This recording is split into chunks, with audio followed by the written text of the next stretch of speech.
Yo, what up everyone, it's your boy PROPERNATOR here, back with another video, and today we're gonna look at the 5 most useless items Valve has added into CSGO. Also, I make a lot of CSGO related content on this channel, so if you don't mind, make sure to subscribe. Anyways, enough of talking, let's get to the point. So, in my opinion, one of the most useless items Valve has added to the game is the StatTrak Swap Tool. This thing got introduced on March 31st, 2015 as a part of a bigger update that also introduced StatTrak trade-ups for the first time, and also removed Operation Vanguard.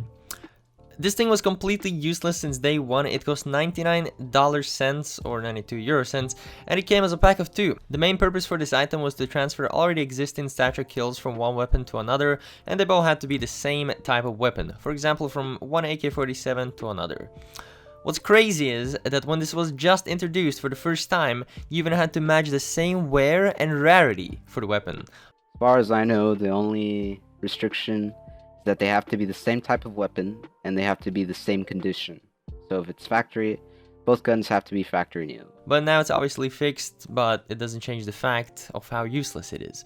You can currently get this item for 39 cents on the market, but in a way that is a lot of money to transfer a few kills that you can literally get in a drop server by killing AFK people just for a few minutes, you know? So yeah, it's actually really useless item. Just to show you how useless this was in terms of market price, it went down to 8 cents on market in just 2 weeks. Like, literally nobody needed this shit. Anyways, let's move on to the next one. Number 2, gift packages. Introduced on the Christmas day in 2013. Yay, that's when pretty much just skins came out. This was a pretty nice concept for rich people to waste their money on completely random people in matchmaking, casual, deathmatch, or any other game mode. That's in CSGO, and even on private servers for their friends. But yeah, there were 3 types of these gifts. Regular gift packages that cost 99 cents and you could use it on 1 random player. Pallet of presents that cost 8.99 and you could give it to 9 random players. And the biggest and most expensive one, the audience participation parcel, that cost 24.99 and could be used on 25 people. So technically, there's not even a discount when buying in bulk. Jesus Christ, Valve. That's just shameless, you feel me? Anyways, the items that are in these packages are regular items that you can get from the drops, or basically any item in the current active drop pool.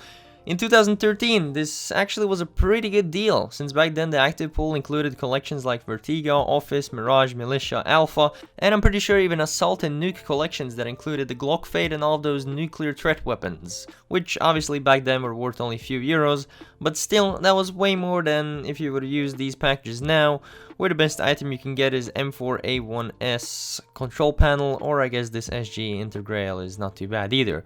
But the chances of getting those drops are equally the same as trying to get a souvenir Dragonlord from Cobalt package. So yeah, this gifting thing was and is pretty big cash grab by Valve. And I also feel bad for the people that thought it was a good investment to buy these packages, because as you can see by the sale graph, the packages were going up in price 2 years in a row. Till Christmas when Valve released them again, and price crashed. And then people just gave up on the packages, and they were worth less on the market than buying them in game. And I'm pretty sure in 2019 they were not introduced back in the game at all, and that's why you can see a slight increase in price during the past year here. And the third one is storage unit. Okay, you might not agree with this one, but hear me out, alright? Introduced on November 23rd, 2019, a bit after the Operation Shadow Web came out, the storage unit currently costs $1.99. And the reason why it exists is pretty simple. If you have too many items in your inventory and you want to get more, get a storage unit. It can hold up to 1,000 items and boom, issue solved. Great implementation, right? No. The reason why I think this is a useless item is many reasons. First reason, many games on Steam have their in-game items. For example, H1Z1 or PUBG, you can hold over 1,000 items without having to buy any inventory expanders. But you might also be asking, well, those are not Valve games, so it's different, you know? Well, Valve's own beloved game, Dota 2, doesn't have these expanders, and you can stack thousands of items without any storage units or anything. Although, before Dota 2 Reborn update that happened around 4 years ago, there was something similar called Armory Expanders, and they were quite expensive as you can see by the history on the market, but after the update Valve just removed them and gave everyone unlimited storage. What I do find weird is that according to Reddit there were a lot of people that own these Armory Expanders, but never got any compensation for them after they got removed. But I'm not 100% sure about that, so if there's anyone that knows more about this, let me know in the comments, you feel me? Anyways, another reason why this is useless is because how slow it takes to store the items inside the storage box. Anyone who has owned this storage box, storage container thing in CSGO knows how long it takes to store at least 100 items, if not more. Take Team Fortress 2 for example. They have such thing as backpack expander, and after buying them you just gain the needed inventory slots and you don't have to bother waiting over 10 minutes to store 1000 items inside the box, you know. And again, let's take Team Fortress 2 as an example again. In Team Fortress 2 you can sell these backpack expanders if you don't need them anymore, and in TF2 you can also arrange your inventory so it doesn't look like a mess. In CSGO these storage containers stay permanently in your inventory.